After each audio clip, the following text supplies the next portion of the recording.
माननीय अध्यक्ष महोदय, मेरी ध्यान आकर्षित सूचना का विषय इस प्रकार है। सिंगरौली जिले के धरौली, अमरेली, बिरकुनिया, जमगढ़, झांझी, अमरवा आदि गांवों में अंधाधुंध जंगल की कटाई की जा रही है। कोयला खनन एवं पूंजीपतियों को लाभ प्रदान करने हेतु गरीब आदिवासी के हकों को खत्म किया जा रहा है। ग्राम सभाओं की अनुमति दबाव पूर्वक डर के भय के माहौल में बनाकर ली जा रही है, जिसकी न्यायिक जांच की जाना आवश्यक है। पूरे जिले में फॉरेस्ट राइट एक्ट, पैसा कानून की धज्जियां उड़ाई जा रही हैं। इसके अलावा बहुत सारे कानूनों का उल्लंघन किया जा रहा है। तकरीबन 6 लाख पेड़ों को काटा जाना है। धरौली कोल ब्लॉक में 1398 हेक्टेयर वन भूमि के वन का विनाश की ओर अग्रसर किया जा रहा है।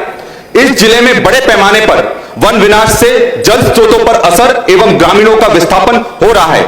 मैं सदन की इस सर्वदलीय समिति सिंगरौली जिले में वन कटाई के मामले की जांच हेतु भेजने की मांग करता हूं, ताकि आदिवासियों को उचित न्याय प्रदान कर वन संरक्षण किया जा सके। सच नहीं है कि दबाव पूर्वक या भय माहौल बनाया गया है अतः न्यायिक जांच करवाना आवश्यक प्रतीत नहीं होता है। सिंगरौली जिले में राज्य सरकार या केंद्र सरकार के लागू समस्त अधिनियम नियमों का पालन किया जा रहा है अतः नियमों के उल्लंघन की स्थिति निर्मित नहीं है। सिंगरौली जिले के वनवासियों की हक प्रदान कर उन्हें न्याय प्रदान किया गया है तथा समयहीन रूप से वन संरक्षण भी किया जा रहा है। धन्यवाद।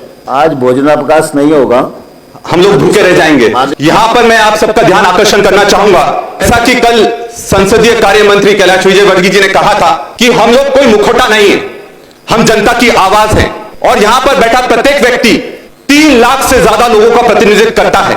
लेकिन जब समाज के गंभीर मुद्दे के लिए मैं सिंगरौली गया, अपने प्रदेश के सिंगरौली जिले में चोरी छुपे जाना पड़ रहा है, क्योंकि वहां धरौली कोल माइन है। और मैं आपको बताना चाहूंगा ये क्यों करना पड़ा। जब एक विधायक को चोरी छुपे अपने प्रदेश के एक जगह जाकर वहां की स्थिति को सबके सामने लाना पड़े, फेसबुक लाइव करना पड़े। सिंगरौली में जो धरौली कोल ब्लॉक है वो 2700 हेक्टेयर का है और इसमें वन क्षेत्र 1400 हेक्टेयर का आता है। और ये स्टार्टा टेक मिनरल रिसोर्सेज का है, जो कि अडानी एंटरप्राइज लिमिटेड की सहायक कंपनी है। साथियों, धरौली कोल ब्लॉक में अगर सारी अनुमति ली गई है और वहां कुछ भी गैर कानूनी नहीं हो रहा, तो वहां 1500 पुलिस कर्मियों को क्यों लगाया गया है? क्या कारण है कि पुलिस के दिशा निर्देश में, उनके संरक्षण में वनों की कटाई वहां चल रही है? वहां पर जो 8 गांव हैं उनको बाहर आने की अनुमति नहीं है और बाहर से किसी को अंदर आने की अनुमति नहीं है। प्रश्न तो करो, जवाब प्रश्न मैं कर रहा हूं और जवाब भी मैं चाहता हूं। इसका तो कुछ उत्तर आएगा नहीं। देखिए, प्रश्न करो आप। प्रश्न यह है, जो मंत्री जी ने कहा कि पैसा कानून में ये जो 8 गांव हैं वो नहीं आते। अब मंत्री जी के थोड़े मैं ध्यान चाहूंगा, इसमें जो सबसे बड़ा खेल हुआ है वो खेल ये हुआ है कि ये 8 गांव कौन से हैं, मैं नाम आपके सामने लेना चाहूंगा। ये 8 गांव के नाम हैं, जो यहां पर एक गांव है आमदान, एक है अमराई खो, दूसरी है बेड़दा, चौथा है बेलवार, फटापानी, झलारी, धरौली और सिरसवा। यहां पर जो 6 गांव हैं, अमरकोय, बासी बेड़दा, बेलवार, फटापानी, झलारी और सिरसवा, ये शेड्यूल एरिया में आते थे। कुसमी ब्लॉक था, जब अनविभाजित सीधी था, तब ये सारे के सारे ब्लॉक, सारे के सारे गांव ब्लॉक कुसमी में आते थे और तब ये आरक्षित क्षेत्र में आता था। पर आज इसको आरक्षित अधिसूचित क्षेत्र से बाहर कैसे कर दिया गया, इसका आप जवाब दीजिए।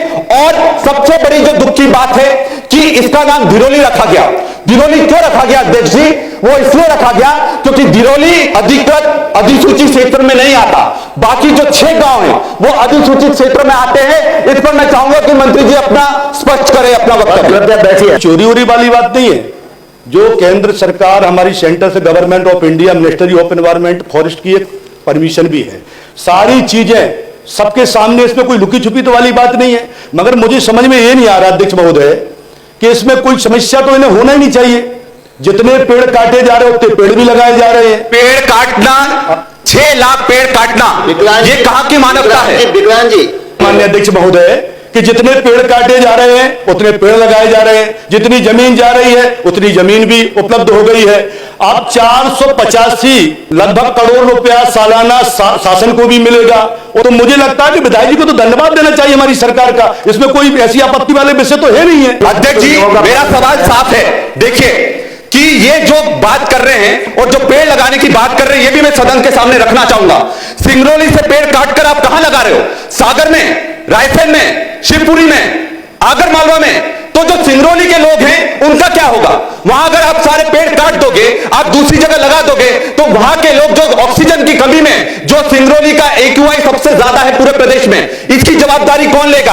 और साथ में पैसा कानून का वहां उल्लंघन हो रहा है, जबरदस्ती तरीके से कंसेंट ली जा रही है और जबरदस्ती दबाव बनाकर वहां के घरों को, आदिवासियों को उजाड़ने का काम करा जा रहा है। आखिरी में अध्यक्ष महोदय, मैं एक बात बस कहना चाहता हूं कि इतिहास गवाह है कि सदियों से आदिवासियों का शोषण हुआ है। पहले अर्जुन को श्रेष्ठ बनाने के लिए एकलव्य का अंगूठा काटा गया, आज अडानी को श्रेष्ठ बनाने के लिए वैसे ही आदिवासी एकलव्यों का पेड़ काटने का काम यह सरकार कर रही है। ये लोग कभी भी आदिवासी हितैषी नहीं है और आज की स्थिति यह हो गई है कि मां के नाम पेड़ लगाओ और पूरा का पूरा जंगल अडानी के नाम कर दो। सिर्फ जो ने पर्यावरण की बात कर रहे हैं, पेड़ की बात कर रहे हैं, तो मैं इनको बता दूं, हम आदिवासी समाज की चिंता करने वाले लोग हैं, हमारी सरकार की चिंता करने वाली लोग हैं और हमने ये करके दिखाया है। होगा हमारे लिए विनाश है ये। जयवर्धन